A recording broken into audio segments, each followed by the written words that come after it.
দেখেন, এই দেশে একটা কথা আছে যে আসমানে তারা যত, পুলিশের ধারা তত। মানে আমাদের দেশে এত পরিমাণ আইন আছে যেগুলো আসলে মাঠে পর্যায়ে বা হাতে কলমে প্র্যাকটিক্যালি এগুলা বাস্তবায়ন হয় না। বাট আজকে যেই সংস্কারের ইস্যুগুলোতে আমরা অনেকেই সরকারের আলোচনা করছি, সমালোচনা করছি, বাট কিছু কিছু সংস্কার আমরা চাই এস্টাবলিশড হোক। আর আজকে আমাদের স্বরাষ্ট্র উপদেষ্টা তিনি যে ঘোষণা দিয়েছেন, আমরা বিশ্বাস করি যে আইন শৃঙ্খলা বাহিনী সেটা অক্ষরে অক্ষরে মানবে এবং পালন করবে। এতে কি হবে বুঝায়, দেখেন, যে কোনো মানুষ যদি অপরাধ করে তার বিরুদ্ধে আইন অ্যাকশনে যাবে, কিন্তু একজন মানুষেরও কিছু মৌলিক অধিকার আছে। আপনি বাড়িতে ঘুমাচ্ছেন রাত 2টার সময়, সিভিল ড্রেস পরা 5জন মানুষ এসে বলতেছে আমরা ডিবির লোক, আমরা গোয়েন্দার লোক, আপনি আসেন, একটা পুলিশের গাড়ির মতন আছে, একটা আইডি কার্ড দেখে আপনি তুলে নিয়ে গেছে।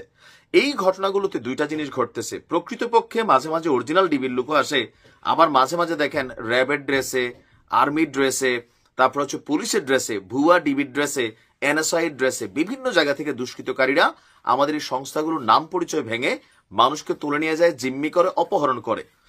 আবার অনেক সময় আইন শৃঙ্খলা বাহিনীও একটা মানুষকে তুলে নিয়ে যাওয়ার পরে তাৎক্ষণিকভাবে এটা কোনো নোটেট করে না, একদিন, 2 দিন, 1 সপ্তাহ পরে তারা হয়তো অ্যারেস্ট দেখাচ্ছে। এই 1 সপ্তাহ একটা পরিবারের সাথে কি যে যায়, যে মানুষটাকে জিন্দা নাকি মৃত দেখা গেল যে পুলিশ নিয়ে গেছে, পরের দিন থানায় গেলে বলে আমাদের কাছে কোনো নোট নাই। তো এটা তো একটা ফাইজদামিমূলক অ্যাক্টিভিটিস দেশে চলতেছিল দীর্ঘদিন যাবত, গত 53 বছর। এবার যেহেতু সংস্কার ইস্যুতে এই বক্তব্য আসছে, আমি মনে করি প্রত্যেকটা নাগরিকের মৌলিক অধিকার এখানে সংরক্ষিত হবে। এখন এই যে ডিবি পুলিশের সিভিল ড্রেসের ইস্যুটা, যদি কাউকে গ্রেপ্তার করতে চায় এই সিভিল ড্রেস ছাড়া পুলিশি পোশাক পরে তাকে গ্রেপ্তার করতে হবে, এই আইনটা কিন্তু বাংলাদেশে আছে।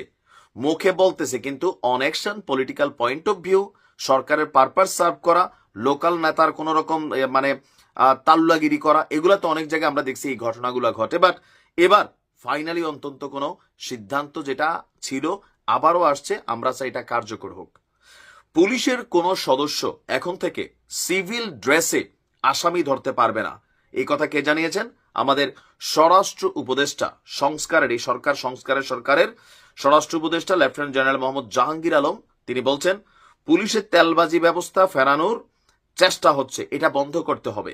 আইন শৃঙ্খলা ব্যবস্থার উন্নয়নে কমিউনিটি পুলিশিং ব্যবস্থাকে জোরদার করতে হবে। তারপর তিনি বলছেন যে পুলিশ প্রশাসনকে গতানুগতিক ধারা থেকে বেরিয়ে আসতে হবে। 5ই আগস্ট অভ্যুত্থানের পর এখানে অনেক কিছু ঘটছে, মাদক থেকে শুরু করা, তদবির থেকে শুরু করা, বাট এই যে সিভিল ড্রেসে গ্রেপ্তার, এটা এখন থেকে করতে পারবে না। একজন নাগরিক হিসাবে আপনার বাড়িতে, আপনার প্রতিষ্ঠানে যদি সিভিল ড্রেসে কোন রকম মানুষ যদি আপনাকে গিয়ে আটকাইতে চায়, আপনি প্রতিবাদ করবেন, ফেসবুক লাইভে যান, আশেপাশে মানুষ জড়ো করুন, কারণ আমরা তো শিওর না এটা যে কোন পুলিশ, তাই না? পুলিশের ড্রেস পরে শুধু পাটপাড়ি চলে। সো মিনিমাম লেভেলে একজন মানুষকে পুলিশ তুলে নেওয়ার আগে স্থানীয় থানার ওসি প্রত্যেকের কাছে নাম্বার রাখা জরুরি। থানার নাম্বার বা আমরা কোথায় ভেরিফাই করব যে আমার লোকটাকে বা আমার পরিবারের যাকেই নিচ্ছে বা আমাকেই নিচ্ছে, আমি আসলে কাদের হাতে যাচ্ছি? কোনো অপহরণকারী চক্রের কাছে? পুলিশের মধ্যেও তো এরকম 2-4 জন পাওয়া গেছে যারা নিয়ে অপহরণ করে, তাই না? অনেক ব্যবসায়ী এরকম করছে, অথবা টাকা পয়সার লোভে কোনো কেউ করলো, অথবা কোনো দুষ্কৃতিকারী, দুর্বৃত্ত।